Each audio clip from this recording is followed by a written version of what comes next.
ہم سب کے پاس زندگی کے اندر کوئی نہ کوئی ہنر ہونا چاہیے. ہر انسان کو ہنر مند ہونا چاہیے. کوئی نہ کوئی ذاتی شخصی خوبی ایسی ہونی چاہیے کہ جو خوبی، جو ہنر اس شخص کی عزت، بقا اور وقار کا باعث ہو.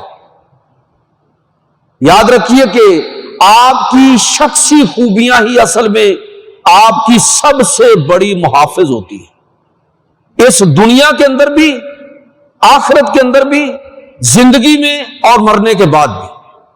بلکہ میں تو یہ کہوں گا کہ اس میں مسلمان اور کافر کی بھی کوئی تخصیص نہیں ہے. جو آپ کا ہنر ہے، جو آپ کی شخصی خوبی ہے، یہ اصل میں آپ کی حفاظت اور بقا کی ضامن ہے. اس لیے ہمیں اپنا کردار خود بنانا چاہیے. وہ کوئی آدمی نہیں ہے جس کی زندگی کا کوئی اصول اور ضابطہ ہی نہیں ہے. کچھ چیزیں ہمیں زندگی میں طے کر لینی چاہیے. مثلا ہم طے کر لیں کہ کبھی جھوٹ نہیں بولیں گے، طے کر لیں، اور جو چاہے ہو جائے سچ ہی بولیں. یہ طے کر لیں کہ حق کا ساتھ دینا ہے، اس میں رشتہ داری کو، قبیلے کو، خاندان کو، اس کی بھی پرواہ نہیں کرنی. بس اس اصول پر کھڑے ہو جائیں.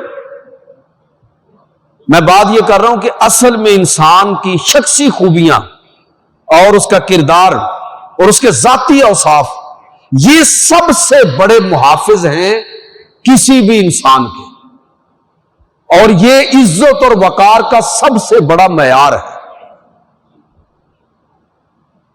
شیخ سعدی کا ایک جملہ بڑا خوبصورت ہے کہ تونگری بہنر است نہ بمال، بزرگی بعقل است نہ بسال. بزرگ عمر سے نہیں ہوتے، اگرچہ جس کی عمر زیادہ ہو اس کا احترام لحاظ عمر کی وجہ سے کرنا چاہیے، لیکن ہو سکتا ہے کہ کسی بڑی عمر والے سے ایک نوجوان جو ہے وہ اپنے اس ہنر کی وجہ سے آگے نکل جائے. اصل انسان کی بزرگی اس کی عقل اور دانش کے درست استعمال پر مبنی ہے. یہ بزرگی کا معیار ہے، عقل اور دانش. عمر بھی ہے اس کے ساتھ ایڈ کریں. میں یہ نہیں کہہ رہا کہ سارے بزرگ جو ہیں وہ شاید پریشان ہو جائیں کہ میں معیار اور ہی بیان کر رہا ہوں، وہ بھی ہے، لیکن یہ بات ذہن میں رکھیں ہم. اسی طرح کہ تونگری بہنر است نہ بسال نہ بمال. مال و دولت سے آدمی امیر نہیں ہوتا، یہ تو ڈالتی ہوئی چھاؤں کی طرح ہے. انسان کی اصل عمارت وہ اس کا ہنر ہے. اگر آپ کے پاس کوئی ہنر موجود ہے تو آپ کبھی غریب نہیں ہیں. دولت چھن بھی جائے تو تب بھی آپ فقیر نہیں ہیں، آپ پھر بھی مالدار ہیں. اس لیے کہ آپ کے پاس وہ چیز ہے کہ سب کچھ زمانہ چھین لے، تو جو آپ کے پاس ہنر ہے وہ ہنر کبھی بھی آپ کو اس دنیا کے اعتبار سے اگر دیکھا جائے تو کبھی بھوکا نہیں مرنے دے گا، کبھی آپ کو غریب اور مسکین نہیں رہنے دے گا. تو میں جو بات اصل میں عرض کرنا چاہتا ہوں وہ یہ ہے کہ ہمیں ہنر مند ہونا چاہیے، ہمیں باصلاحیت ہونا چاہیے. اپنا کوئی، میری اور آپ کی کوئی نہ کوئی اسپیشلائزیشن ہونی چاہیے.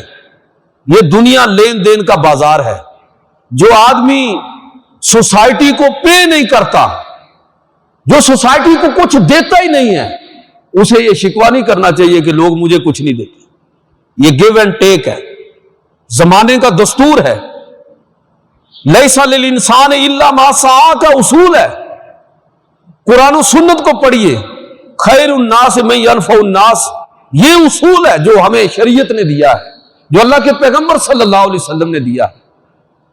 تو میں بات جو عرض کرنا چاہتا ہوں وہ یہ ہے کہ اگر میں نے اور آپ نے اپنے کردار کو صحیح اصولوں پر کھڑا کیا ہے تو یہ سمجھ لیجئے کہ ایسا کردار بسا اوقات دشمنوں کو بھی آپ کی تعریف پر مجبور کر دے.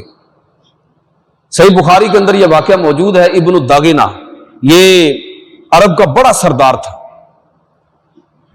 جب اہل مکہ نے ظلم و ستم کی انتہا کر دی، مسلمان حبشہ کی طرف ہجرت پر مجبور ہو گئے، حضرت ابوبکر صدیق نے ہجرت نہیں کی، لیکن ایک وقت میں بعد میں انہیں بھی یہ خیال ہوا کہ یہ لوگ بہت تنگ کرتے ہیں، عبادت نہیں کرنے دیتے، اللہ کو راضی کرنے کی کوشش کرتے ہیں تو یہ لوگ رکاوٹیں کھڑی کر دیتے ہیں، اذیتیں، تکلیفیں، مصائب و آلام ایک ہجوم کی شکل میں تعاقب کر رہی ہیں مسلمانوں کا۔ تو دل میں خیال آیا کہ میں بھی ہجرت کر دوں، کسی ایسے گوشے میں چلا جاتا ہوں جہاں پر آرام اور سکون سے اللہ کی عبادت کروں۔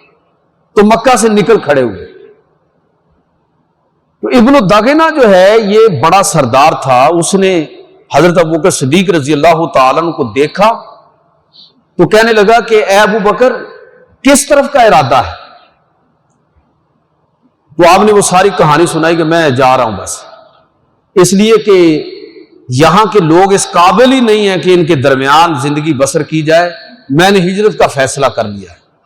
صحیح بخاری کے اندر ہے کہ ابن الدغنہ نے حضرت ابوبکر صدیق رضی اللہ تعالیٰ عنہ کا رستہ روک لیا اور کہا کہ آپ جیسے شخص کو ہجرت نہیں کرنے دی جا سکتی۔ میں وہ الفاظ آپ کو سنانا چاہتا ہوں۔ ان مثلک لا یخرج ولا یخرج فانک تکسب المعدوم وتصل الرحم وتحمل الکلہ وتقری الضیف وتعین علی نوائب الحق وانا لک جار۔